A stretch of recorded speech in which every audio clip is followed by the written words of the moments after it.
Welcome to Toronto on Tilt Live. This is the Canada soccer version of this, but you can find us, torontoontilt.com. You can find us at our Twitter, Toronto on Tilt. You can find us streaming live right now on Twitch. We're streaming at Toronto on Tilt. We're streaming live on YouTube. If you search Toronto on Tilt, there's a theme here. And then finally, the audio is available anywhere that you listen to podcasts. That's Apple Podcasts, Google Podcasts, Spotify, Anchor, Breaker, Bleaker, all of the things. Like, comment, subscribe. Tony has the day off because we're talking soccer, and that's not really his wheelhouse. So we decided to give him the day off. We had enough of the passive-aggressive sighs whenever we spend 5 seconds not on basketball or football. Or baseball. So we have Jesse Mitchell back with Theo and myself to talk Canada soccer. So, I mean, first things first, they're playing Team USA on Saturday in Hamilton. 50% capacity. Sunday? Yeah, Sunday. Sunday. Oh, the 30th. 31st? 30th. 30th. Okay. So they're playing this weekend in Hamilton. 50% capacity because all of the COVID regulations, and they're supposed to change the beginning of next week. It's a mess. But here we are. At least the game's actually got fans because there was a possibility that there was going to be no one. Technically got exception to the rule because it's a day before. Exactly. Yeah. So they used a little bit of common sense, which doesn't happen often in this province. Not really. Common sense would have been. Okay. Here's the thing. They had. Yes, exactly. But at least we didn't get completely fucked, which is generally what happens because when you have incompetent people running things. Yeah.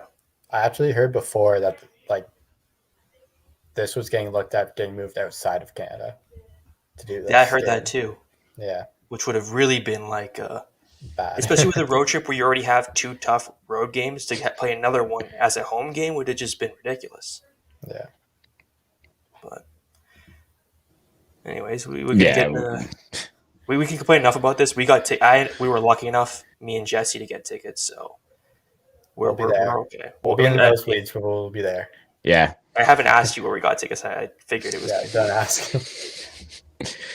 I attempted. I got refunded for the first time yet. So oh, Jesus. In. Nice. Very nice. All right. Can you guys hear me? We can hear you, yeah. All right. Beauty. So I guess we'll talk squad selection first. Mostly because Jesse, you had thoughts? I just don't like how MLS-based this team is. It scares me because they're not in season. Yeah, they're in off season. The only issue is when you look at the depth of this team, they have to take MLS players because you're gonna lose. In the end, so many recognizable John players. Herdman didn't bring any new guys in, which is I guess good and bad. He brought the guys he trusts, but it's just, are they going to be ready to just jump right into the first game in Honduras, which is going to be crazy environment to play in, first of all. And he keeps a small roster always too, right? He doesn't like too many extra guys to just be standing around, and he wants everyone that's there to be productive. So there's a small rotation, a short rotation of guys that actually play, and they'll change the guys on the the edge of the roster and cap different players. But yeah, there's not a huge turnover anymore in terms of the guys that are generally playing. I don't know. I've seen things saying he doesn't want to bring guys just to never see the pitch. He's bringing guys for a purpose. So exactly, you gotta respect him for that. But it's COVID times, and you could lose half your team like that. Well, speaking of which, they lost their most important player and their best. Essentially, they lost their biggest cog in the machine in Alfonso. Well, they didn't lose Eustaquio. So we're fine. Well, he's on the roster at least. Okay, so do you want to just go name by name and just mention if they're in form or not, or is that what you want to do? Because I think we all know where these guys play. It's just this is what it is though. You bring your guys who brought you here. These guys have been through Mexico. They've been through all these tough games. It's kind of what you ride or die with, even when they're not in the best of form.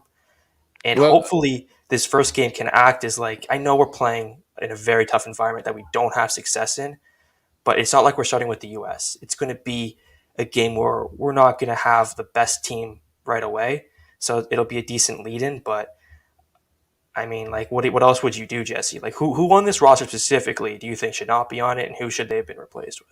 Okay, so specifically, our third string goalie, which doesn't really matter, like in the end. But you just said the COVID though. Like, what if you have an outbreak at goalie?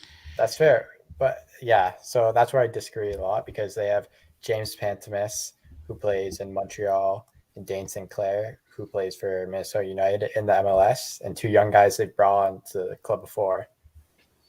They are bringing in this vet, but also plays fourth tier England in Jason Lutweiler. So I don't know. It's questionable in my mind. Like, especially if you do have like COVID, then you lose Borjan and Crepeau.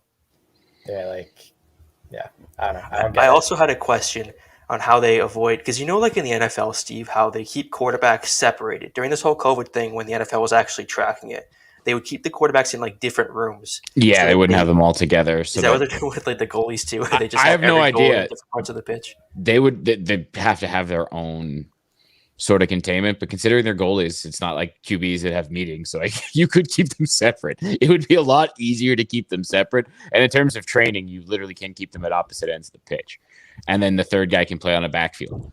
Like it is pretty easy to keep all the goalies away from each other, but then they're going to be close to the players. So that's the thing with COVID. If it gets into the team, you're kind of fucked anyways. Right? Like if it spreads, like you're fucked because it's gonna get to enough guys that okay, if it misses the goalies, but then you lose half of your starting roster. Well, okay, cool. You have your starting goalie, and now you're fucked in terms of you're like the other players on the pitch. So it's third string goalie is it's nice to bring the kids along, like especially get them experience. But it's not that it's not. It's exactly. It's not that it's not important, but if you're on the third string goalie, you're fucked anyways, right? Like if you're past Borjan and Crepeau, you're fucked anyways. And it'd be nice to see one of the kids because then maybe you have that chance of like, hey, here's someone that's got potential, and like if they get like you can at least like talk yourself into it. Whereas you look at a guy in fourth tier England and you're like, this is just gonna be bad, but. And again, if you get to that point, exactly. But if you get it's one of those. If you get to that point, anyways, like you're already so screwed, it almost doesn't matter. Again, you don't want to be taking anything lightly, considering this is the first chance to qualify for a World Cup. But you just, it'd be nice. So the last like couple players is one Stephen Eustaquio, who has COVID. So we don't know. Is that confirmed that he has it? Like, yeah, I haven't 100% confirmed. Because there's always these misleading reports. I saw he tested positive on a rapid test. I'm assuming at this point that's been confirmed because there's been no update. But if he's asymptomatic, there's like a 10-day rule between testing. Like it's 5 days now. Like in Canada. Well, if it's 5 days now in Canada, then even better. It's 10 days. The NHL changed the rule to 5 days, but I know this because I have Buchnevich in fantasy, and it was the 9th day, so he couldn't play against the Canucks. Or it was the 10th day, he couldn't play against the Canucks. It was the 11th day, so he played against Calgary. So he wasn't able to play in the first game in Canada. He wasn't even able to travel with the Blues. He could cross the border the next day. So that's the issue. No, that's the Canada issue. So if he's it depends whenever the hell get into the country, kind of. Yeah. So if they're playing in Honduras, that's gonna be his issue. Well, I don't think that changes anything.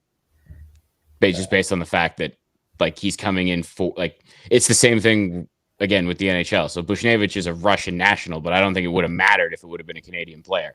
The rule being the 10-day thing, they would have been like, you cannot come in and play the sport until the 11th day, which is what they made Buchnevich do. Now, this is because he's a Canadian national and this is a national team thing. I guess you get the federal government involved, but then you're really again, you're talking about exemptions that they don't want to do, and you're really getting into the weeds with that. So if they put him on the team, it's probably because they assume he's going to be able to pass a test. he's going to play in one of these games. He's going to have to be able to get into the country. Like it's one of those things where like they must know at this point where they think he's going to play. And that's why he's on the roster. So if he doesn't play one of the games, he's probably playing 2. I can't see him actually making the roster if he's not going to play 2 of the 3 games, honestly, because like, then if he misses that one game, it's a dead roster spot. He's that vital of a player. Yeah, that he could just like be there for one game. Yeah, like if they're just holding out hope for one game, that could be like something they're holding out hope for. But here's the thing: if he has COVID and he's out for that long, that like here's the thing: that he might not actually be able to play. Like that's the issue. Like the reason I'm saying that they put him on the roster and they probably feel confident about it is because they probably know he's going to play. It's one of those things where it's not like he has symptoms. It's not like whatever. I'm assuming that at this point they're being like, no, he's good to go. We're just waiting for the test that says he's good to go. Yeah, maybe. I don't know. It's all to do with like the Canadian government, but in El Salvador they don't actually have. Like, he's going to be able to play exactly, and in Honduras it's going to be no issue. You can play with it. No, he can't go to Honduras. I don't think because it's like not even a week within him getting COVID. Again, it depends on their national law. So he might be able to play depending on what Honduras cares about nationally. Well, that's the interesting thing. It also depends on Portuguese law too, right? Because he won't even be able to get on a flight in Portugal. Did he actually go? Yeah. Here's the we thing. need to keep breaking this down. I'm assuming that he's if they have put him on the roster, he's coming to one of these games. Right? He's not just on the roster because he's stuck in quarantine in Portugal. Right? But we can get to other parts of this roster. Lucas Cavallini. He's back. Striker depth. Much needed striker depth. Yeah. I don't know. He's just been so out of form. It sucks, but he's a veteran on the team, so. He's a veteran and was a guy that was there during the bad times. So they're welcoming him back as a guy who's probably not going to play, but he gets to get back into the swing of things with the national team in an important game. He might come in late. You never know. Depends. I don't know if you want to keep debating the players or more kind of like formation based, what you think you're going to see. It kind of depends how they're going to deploy the roster in these games, right? Because without Davies, we were talking about this. They traditionally go with the 3 at the top, and 2 wingers and a solo striker that's generally Kyle Larin when he's healthy. Jonathan David's also phenomenal, but he can play on the wing. So the interesting thing is what they're going to do here, because if now you take away Davies, you still have Tejan Buchanan, but if you're going to launch that 5 at the back with Richie Larea on one side, you could put Tejan on the other side in that wing back role. So I almost we lost. Yeah, he freezes like twice an episode, but he was basically go with 2 strikers. You have to redo most of that. Yeah, no, I've realized when it fucked up. You're talking about the wing back role with Buchanan. Yeah, we were talking. So you could have Tejan Buchanan and Richie Larea as your wing backs. If you do that 5 at the back thing, you have 2 holding midfielders, Atiba, hopefully Eustaquio, or someone that they're going to stick there.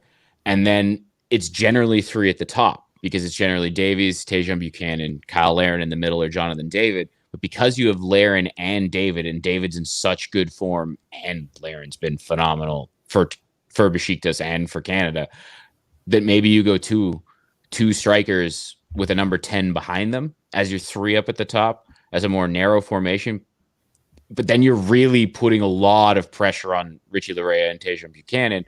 Although, I mean, without Alphonso Davies, those are 2 guys you kind of rely on a lot to make the runs up the wings to get it to those strikers. And you know what's going to be interesting too is because, Jesse, remember we were at the game, I think it was against Honduras, and we just saw like how Davies was so overmatching that fullback, where it was like every play, just go down the wing, just let him make every run.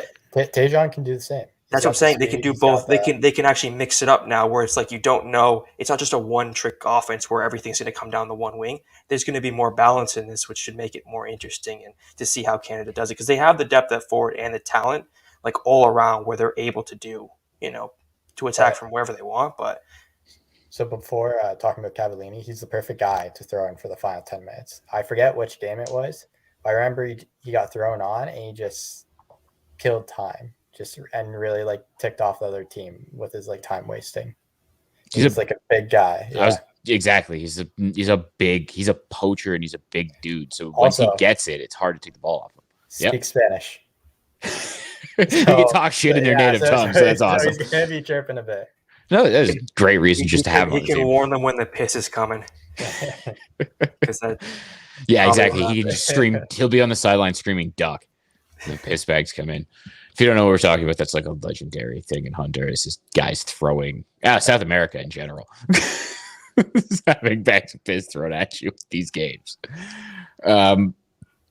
But yeah, like it's going to be really interesting to see how they deploy guys. And without Eustaquio, who's incredibly important, who's going to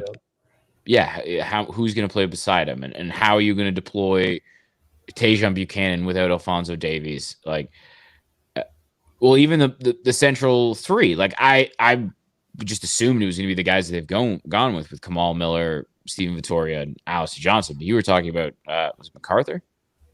Scott Kennedy. Scott Kennedy. That's I do like Kennedy. He's just been injured like for these past few windows. So we'll see. I don't know. They are gonna have to mix it up. There's just you got 2 days of rest before each game. So I'm afraid Daniil Henry's going to... And an interrupted, oh my God, Daniil Henry. That's what I'm afraid is going to happen. It's going to be Daniil Henry that gives Vittoria the day off because Vittoria's 37 years old, so he'll get the extra day off, but it's going to be Daniil Henry, and that scares me. It hurts me sometimes. And he doesn't even have a club right now. I know. What could have been with Daniil Henry, what was he, 15 or 16 with TFC? And then it all went to shit from there. Oh, man. Yeah. Some of his tackles are just like, that's like an inch from being a red. That's a VAR check away from being a red. Which we can talk about. Oh, God, with VAR, yeah. That would be even more terrifying. Like, everyone's saying, because I was saying it before the show, like, oh, VAR, like that, considering some of the stuff we went through, like that should help us a bit. And then you think of CONCACAF and like, wait, this is going to fuck us in some way. This is just going to make it worse because, VAR will fuck the teams it wants to fuck. And I have a feeling that it could be a talking point tomorrow where we're sitting here like, how did that happen because of VAR? But hopefully it isn't one of those things that is a detriment again. But yeah, it'd be nice. But that's the thing about video replays. And they're going to have to be a lot. Yeah. And there's been some sloppy stuff too. We've had a lot of guys like on yellows who have had some sloppy tackles and have to really keep their cool because of, what these teams will do to you. We also got a lot of players on yellows right now. Yeah. I think I wrote the list down. And it's like, it's pretty long. Where it's like one yellow away from a suspension. It's like Adekubi, Eustaquio, Henry, Larrea K, Piet, Vittori. Everyone that matters. Basically.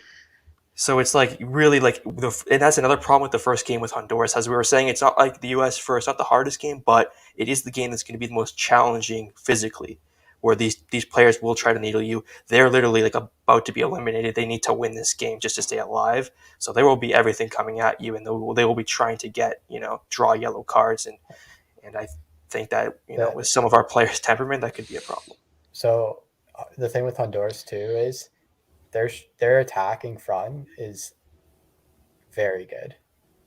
Like most of their team plays in the Honduran league, which is like they're like defenders, a lot of their midfielders, but then there's front three. One is Kyoto, who plays for CF Montreal, a very good player there.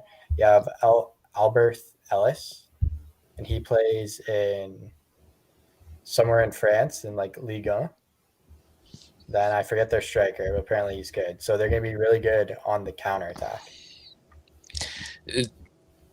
Other than the U.S. game, that's going to be like without Davies, that's going to be where Canada's going to have the biggest issues, because until you run into the U.S. squad, you should be able to dominate possession. And then the issue is going to be on the counterattack, especially if you have those wingbacks and you're playing that 5 at the back system that they do, and you have the wingbacks activated up. The counterattack is the biggest problem when you have those 3 central defenders and you have an aging Atiba Hutchinson without Eustaquio if he's not playing because of COVID.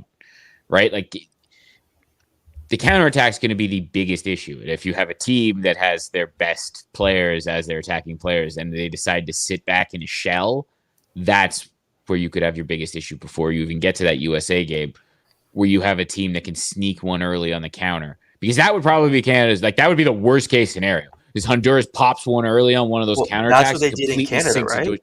Exactly. And they completely sink into a shell like they did, where in the first half you saw the head coach taking the strike. Like, I think he took their central striker off and put another central defender on in the first half. So that's something you could. I don't think they're going to do that at home in the first half.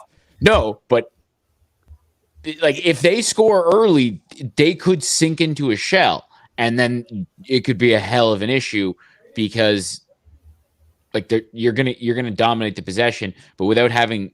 I know Tajon Buchanan's great, but without having a game breaker like Alphonso Davies, who can just literally at any time can just run past everyone on a wild bounce, like the fucking goal that I think everyone remembers, like that can happen at any time with him. Tajon Buchanan's really good, but the fact that Alphonso Davies can break a game like that, without him, you have to be a lot more disciplined because if you go down, you can't just be like, well, here you go. This has to be Jonathan David's best run as a Canadian. This next 3 games are going to be the most important for him because he's got to become that guy who doesn't just score in the games when the game's in hand. Like he's got to get those big goals for Canada to put us ahead. And Jonathan David doesn't work well as a lone striker either. No, he works well when he has a lot of support. Yeah, like when he has another striker to like work off of, that's like when he's doing his best work. Like that's how Lille plays, and that's why he's racking up the goals this year. Yeah, so and if they do that with Laren. He's not a guy that you play in like a Cavallini or like a Kyle Laren who is this like he's not your standard central big central defender. Jonathan David is insanely fast. Exactly. Like, did I say center defender? Yeah, he's not your standard like. You had Harry Maguire. He isn't your traditional number 9, right? Like when you think about soccer, like he's not like a Romelu Lukaku. He's not like a Olivier Giroud. He's not that central big, but he is so incredibly fast that if he gets behind you, you're dead. Like that. Like when you speak about Lille, when you watch his goals for Lille, it's a bunch of little touch passes, and then all of a sudden he's past every single defender and he buries it. Yeah, he just has great like awareness of the game. Like he knows how to get open. He can find the soft areas on those quick ticker-tack passes. Like he's perfect. It's the little passes that allow him to then spring and explode and use that and really use that speed to separate because he's great at getting on the back shoulder of defenders. So that's almost why I wonder if instead of doing the 3 things, because like the 3 at the front, you stick him with Kyle Laren and you put someone behind them to really allow that quick passing between them instead of trying to get super wide, and you let Tajon Buchanan at that point play with Richie Larea as a fullback. That feels like a halftime sub kind of thing, like where if we're 0-0 and they need one, they do that kind of sub at halftime. That's actually what I'm assuming. I also want to see them play the new guy they got called into the team last window, Ike Ugbo. Yeah, he's like a natural number 9, which would be probably really good for Jonathan David to like work off of. But then you have to sit David or Laren or someone that you don't want to sit. But yeah, another interesting thing is if you have a 10, he isn't going to start, but it'd be interesting to see them stick Liam Miller in that position later in the game. Yeah, especially when you have, if you're going to stick in Jonathan David, and if you're going to use him as a striker and you're not going to stick him out wide, having another guy like Liam Miller who could do those quick passes with him, who's also got a lot of pace, that could play maybe behind him and give an outlet option that might be able to go wide and to have more different options. He's interesting to me. It's just, he's young and he could be good. I don't know what he actually is because I've seen him miss a lot of like pretty good chances, but at the same time, I've seen him get into positions where you're like, well, that took a lot of talent, right? Like he's your standard young attacking player playing in a lower league. Yeah. Yeah. Right. And he's been killing it on Basel in the Swiss league. So that's like, it's another option that they have. This is the cool thing about Canada soccer now is it used to be they had no attacking options. It was Dwayne De Rosario was going to do it from the midfield, and yes. Yeah, that's why you see all these kids who are like 22 are going to break records in the next couple of years. A couple of years, they're going to break it like 2022. Yeah. I think Jonathan David already passed. Yeah, D-Ro. I think it was it Laren? Laren is first, right? And then it's David's like right behind. Yeah, David's not far behind, and David's younger too. Exactly. Those records aren't even going to be close anymore. Like there's going to be like 6 guys in front of D-Row in a decade, which is hilarious. Shows you that they're not a one-man team. And I think like maybe last year people would have saw Canada that wasn't watching closely and said, "Oh, they're a Davies and a bunch of other guys." Now like a lot of these young guys are actually legit guys. This isn't just a one-man show. And I think this run, we saw it against El Salvador when they played that game, and they went through when they were able to generate offense against a bad team at home. But they showed like a little bit of versatility offensively where it isn't just a Davies show. So I think these next 3 games could be like if they win 2 of them and even get a point against the U.S., that would look so good on this team and give them so much more confidence. Well, they got you need to win 2 of these games if you lose one of them. Yes, I think you need 5 points. Yeah, that's exactly where I'm going at. I'm going for. You can't. I would honestly be content with 4. I think we've set our expectations really high on Canada. Like we're undefeated, 4 wins, 4 ties. But I don't know. How long can Panama? That's the one problem. If Panama loses 2 of these games, they play at Mexico on the road. I don't think there's a chance they win that game. They play Costa Rica on the road. And then I think they have someone at home that they can beat, Jamaica. Well, Jamaica's like a better team than they were at the beginning of this tournament. Yeah. So you're looking if they only get like 3 points or 3 points, like we don't need to get like 6 or 7 to make it a good run. We just need to keep like that would obviously help us ensure that we're going to Qatar. But as long as we don't have that last game against Panama before Qatar, then I think we're okay. We need to be clinched before that. That's the only game that concerns me. If we were like 2 points ahead of them going into that game, I would be very concerned. That exactly. You want to see Honduras win so that if there's a draw against the States, you can really exhale in that game against Panama. Yeah. If Alphonso Davies was playing, I've been yelling at the top of my lungs, this is the best team in the group. And it's the best team in the in CONCACAF. They just are. Yeah. And then you lose your best player. And the thing is they're still really good because if you look at the U.S., people know their names, right? Like people know who Christian Pulisic is. People know who Serginho Dest is. Like there's just Dimitri Yedlin. Because they play at big clubs internationally and because they play for the U.S. men's national team, their face is everywhere. Whereas Canada has a bunch of guys that are in that same vein, if not better. So that when they're fully healthy and going against each other, I was really excited to see them hopefully play, open up and essentially beat the hell out of them, especially after what happened in the last game. If you remember the quote from, was it Aronson, the one that was bitching about how they were the better team and it was a disappointment that they didn't beat Canada. I wanted a fully healthy Canada squad because I wanted to see them really open up and I really wanted to see them beat the hell out of them. we just taught Mexico that lesson. US is so good. They're a good team, but they're not.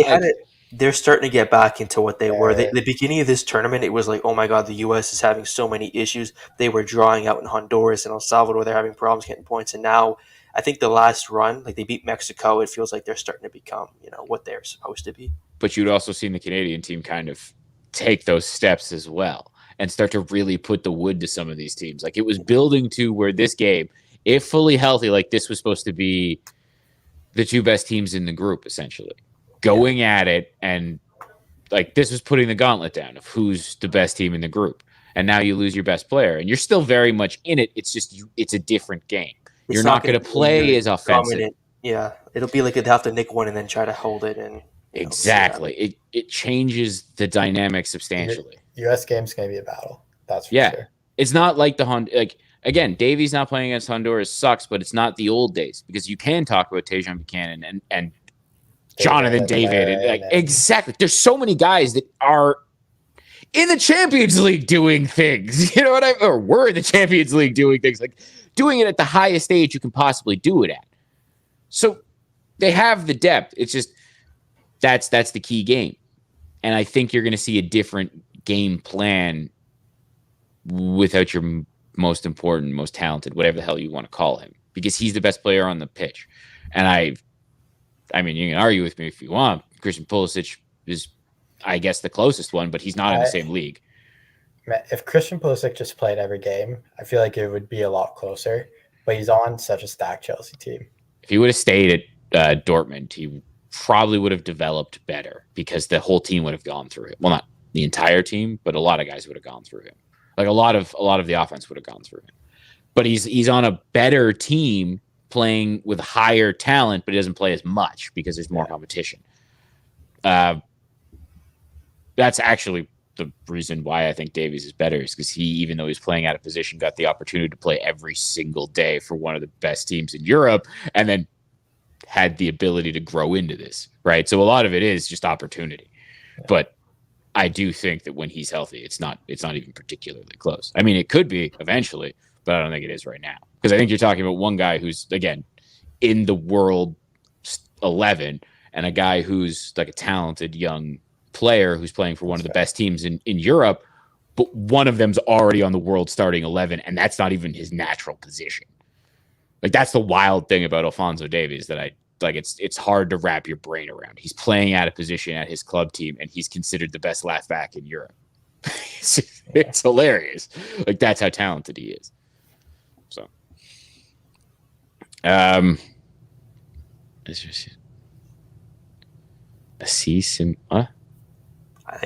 I don't know. I was missing something. I was trying to read what it was. I have no idea. We got some fans. Yeah. CONCACAF drawing more views. Do you think the cold's going to help us even a little in this one? Or do you think it's just because it's U.S. they're kind of used to it? The U.S. planned for it.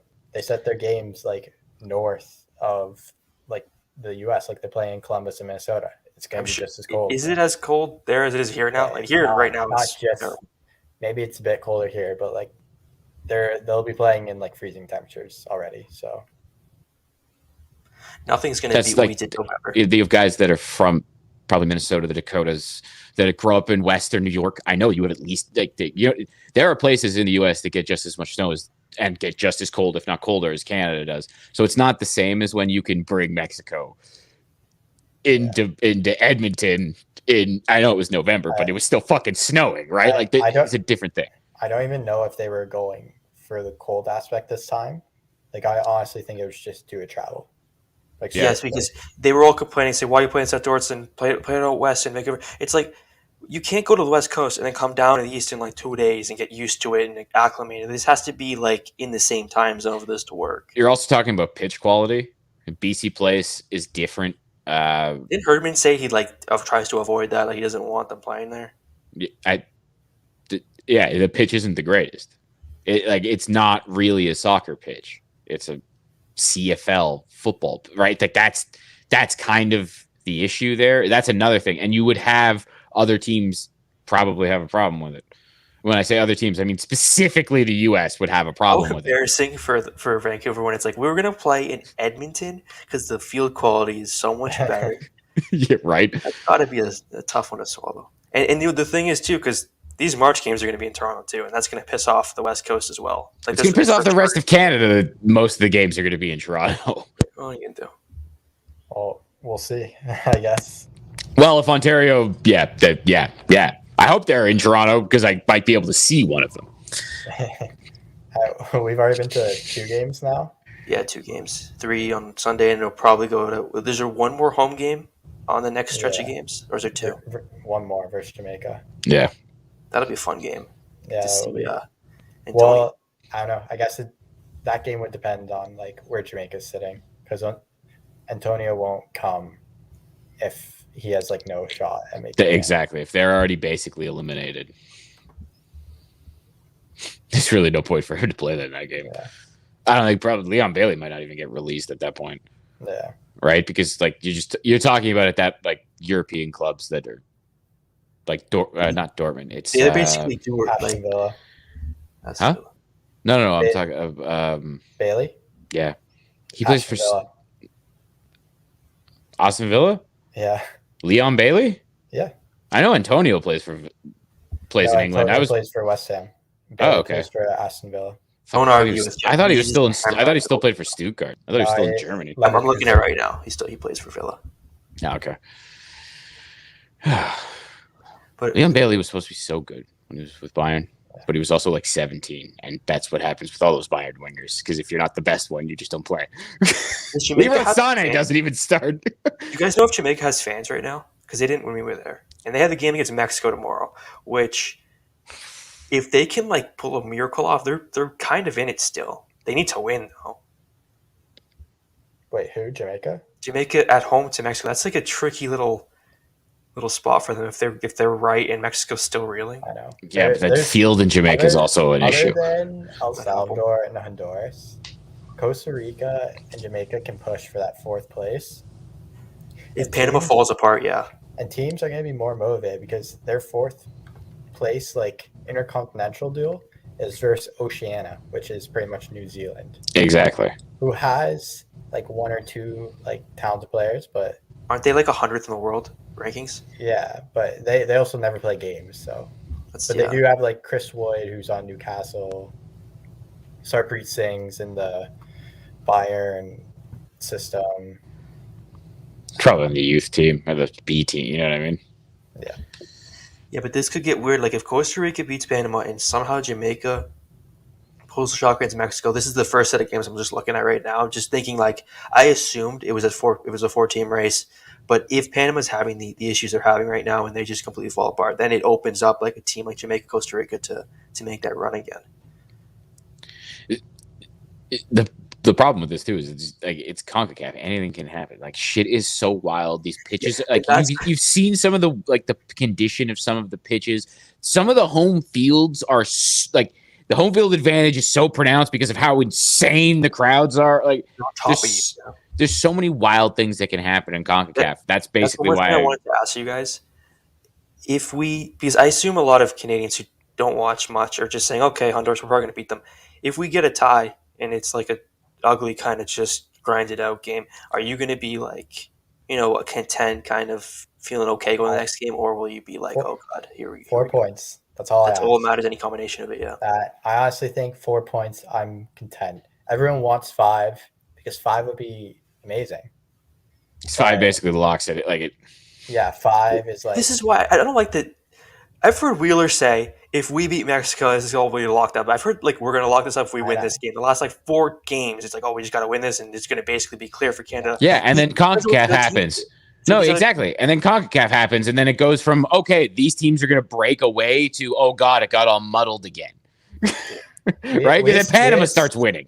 We just have the talent now where we should be able to power through these games, but.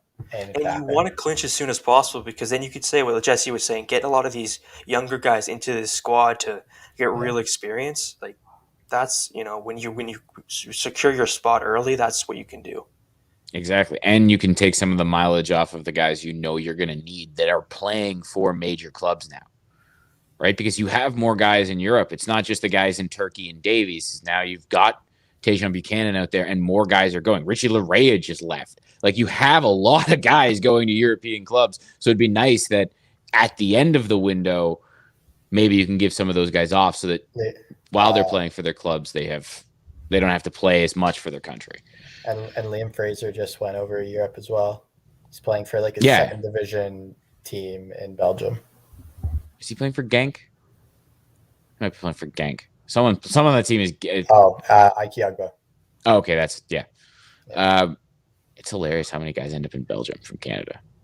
That's the league that a bunch of guys end up in. I'm cool with it. It's great. It means that they're getting opportunity. Yeah, it's better than like third division Hungarian soccer. At least they're playing in places that are like those teams go to the Champions League. You know how hard they play in Europa. Play in the third division. You know how physical that game probably is. Third division Hungarian soccer. Yeah, and I guarantee that they're all smoking a pack of cigarettes at halftime. An entire pack at halftime. That's the one thing. I was listening to something earlier, and they were saying how, like, you know how everyone says, we were just talking about the home field advantage for Honduras and how it's so pronounced and all this stuff, but like a lot of these guys are playing in these kind of environments now where you're playing these like very intense atmospheres that it's not like complete foreign concept to them. Well, now. That's a big difference that comes with these guys playing in major, like in major tournaments where you're playing in the Champions League and Europa League in these massive stadiums against massive teams. And it's not just like, well, you know what? We know Milan Borjan's hard because he plays for Red Star Belgrade. Oh, yeah. Right? Like, it's like, okay, you got one or two dudes that play in wild leagues because that's just what happens because it's the Canadian national team. But instead of being like, well, we have that dude who's a lunatic, you have guys that are like, no, he's played at Camp Nou. He's played these guys they all played at Azteca. Right? Like they've played in the biggest stadium. Well, I'm saying like the ones that play in Europe are playing in these massive stadiums that have all this history, like Azteca, on a regular basis. Like they've been there, done that. So when they go for their national team, it's just like, oh, this isn't any more wild than when I did this with my club team. Like I've been there, done that, even though these are like most of them are kids still. Makes me feel old. I know it's depressing. You look up the ages, you're like, oh god, this guy's younger than me. This guy's younger than me. But we're definitely seeing the sweatpants too for Borjan. That's going to be good. Oh, 100%. And the weird head thing that he wears. That's like it should come all the. Is that second? There's the second freeze. Yeah, way over his head, but he never wears it properly. Oh, that's your second freeze. You should be good now. You always have two, and then you're good. Yeah, I'm back. We heard pretty much everything you said. Yeah, making fun of Milan Borjan and the weird head condom thing that he wears that he doesn't pull all the way over his face. It's always funny. Anything else you guys want to get to? I think we got to most. Would you have anything, Jesse? We touched on Honduras, U.S. game. We didn't talk about El Salvador. What do you want to talk about with El Salvador? So I don't know. I think that's like a must-win game. Oh yeah, like is it? Of all of them, I think that's the one you have to win. Yeah. If you tie Honduras or US, you gotta win in El Salvador because we have depth, we have rotation. That's the third game in a row for all these for El Salvador as well. I don't think they have as much depth, so they're probably relying on. No, they definitely don't. Yeah. Like that's a team that hasn't been in a major tournament in a very long time. It's just because they don't. When's the last time you've heard someone coming out of the El Salvadorian League? Like, it's not like Mexico. It's not like some of these countries that have a really robust national league. So it's a team that you should be able to beat the hell out of. The biggest player I can think of that plays on El Salvador is. I guess he has three. Yeah, well, he's the biggest player in El Salvador. Is what? Do you know Rodon? He plays on like US. Know him well. Yeah. Okay, his brother. They have El Salvador heritage, so they both grew up in the US. And his brother isn't as good as him, so he chose to represent El Salvador. I got the tail end of that. Is their best player is his brother plays for the US. Yeah, that's pretty much it. Yes, he's just flexing his El Salvador football knowledge. Well, no, I know nothing else. Yeah, like, there's no like big players other than that play in the MLS, which I'm not even sure. Yeah, well, that's like you can point to guys on the Honduras, like the attacking three. Like there's guys that play in big leagues on all of these CONCACAF teams, except for like El Salvador. Like we were talking about, Jamaica has two of the more talented players in the entire group when you really think about Antonio and Leon Bailey. Like those are world-class players. the one thing though about where this El Salvador match lies is we were talking about the yellow card issue. That could be the game where but that's where the depth that's where I kind of agree though. You're at the third game, but that's where your depth as a nation should really come in. That's where, even though you're down Alphonso Davies, and if you lose a couple more guys, like well, exactly. By that time, he should be healthy, and he should basically be leading the charge. In El Salvador for himself. He's waiting for the team in El Salvador. He doesn't even bother going to the other places. But yeah, no, like that's the game essentially where you should really be able to. Your depth as a nation should really show through there, and the amount of guys you have that should be top class should be able to carry you through, because they shouldn't be able to have that same depth. And if they're not losing guys to fatigue, injury, and cards, they should be tired as hell if they've started the first 2 games, if they're starting the majority of their roster again, because those are just the best guys they have, in the second half, you should really be able to take that team down. Okay. So, but the key is like so much anticipation has been built. Honduras is key, and you want to see a win there because it makes what happens next a little easier. Because okay, you can be like, well, we're undermanned, so if we get a draw against the U.S., it's okay, and then you have the El Salvador game to really bring it home. If you draw right off the hop, or God forbid lose, everything's kind of in disarray. If something bad happens in El Salvador, it changes the tone of things for the rest of the week. Well, the rest of the 9 days that the games are going to be held in, but you know what I mean, right? It's a little doom and gloom to end this on. I don't like that. No, I said if it happens. We've been talking this entire time about how they're this is the best team they've ever had. The nation has been building up to this. Positive 45 minutes, and then at the end, if you fuck up, off the start, it's gonna suck. I'm also a Leafs fan and a Toronto sports fan in general. Like we.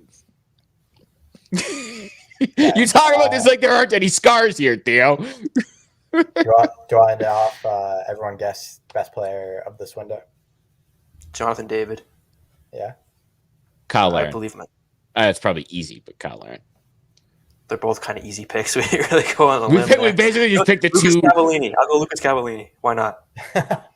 Insurance goal at the end of the here's the thing. My favorite dude is Alistair Johnson because he makes so many tackles that I think are going to be cards, but it's like a 2-footed perfect slide tackle. He's the only guy. It's like a 1-on-1 and he stops an entire scoring thing, but he's never going to win the attention as the guys that score the goals. It would be Alistair Johnson. It's just I'm going to pick a dude that I think is going to score all the goals. It could be Alistair Johnson. I know Kubi got a lot of show after one of the games that he just dominated on a left wing back role. His jumping into the snow got overlooked for how good he actually is. That's all anyone's talking about. Yes, basically. This could be a Tajon win too. I'm going to say every player now, so I have my bet hedged. I was about to say Tajon. Yeah, well, yeah, you already went on it, so Jesse gets Tajon. Yeah, Tajon Buchanan really step up in Davies' shoes. It's really built for it. You know what I mean? Like. And again, I'm worried about him getting a red in the first half of the first game. That's the only thing. If he avoids that, I think he's going to be fine. Talk about doom and gloom, Theo. Jesus Christ. When I was talking about that, we have guys who just lose. That's the guy I was talking about. I was basically looking at him. Because when we were at the Panama game, was it Panama or was it the El Salvador game, actually, where they were trying to kill him? Well, and Honduras. It was the game that he got thrown out of for that. Or no, he didn't get thrown out of. He allowed the penalty because he cleaned out the guy in fucking box. Because he was getting murdered in the first half of that game. Where I remember that halftime, it's like if there was any kind of a VAR, there'd be 3 reds in this first half. Yeah. Anything else you boys wanted to get to then? Let's be loud. People that got tickets feel blessed because it's very tough. And make get sure loud. You're there. It's only half capacity, so get loud as fuck. Hopefully no U.S. fans. I remember the Honduras game we went to. There was way too many Honduras fans. I think that we're going to have a better section of home fans in this one, especially if the travel's restricted. So yeah. Did he freeze again? A little bit. Yeah.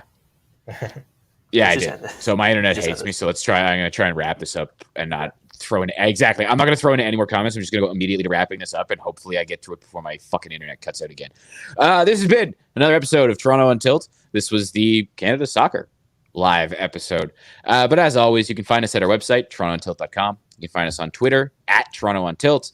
We stream live on Twitch if you look for Toronto on Tilt. On YouTube, where we're currently live, and this video will be posted after. Google, just search Toronto on Tilt and you'll find us. And finally, I will post the audio to this once we're finished. And that's anywhere that you listen to podcasts, Apple Podcasts, Spotify, Google Podcasts, Anchor, Breaker, Leaker, all of the things. Like, comment, subscribe, tell your friends, and let's go Canada.